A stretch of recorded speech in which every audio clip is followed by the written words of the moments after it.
Ipadedeklara na rin sa Statement of Contributions and Expenditures o SOSE na mga kandidato sa eleksyon 2025 ang mga nag-e-endorso sa kanilang mga celebrity at online influencers.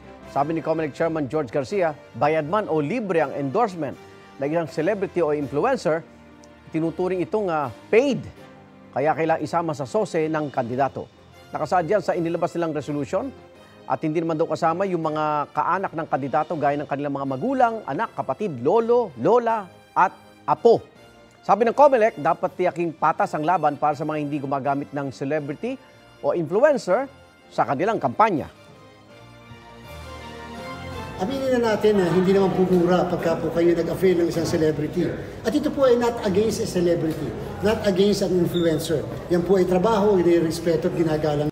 Ito pag nagbabayad ng milyon, hindi kinakailangan i-report at sasabihin sa atin libre.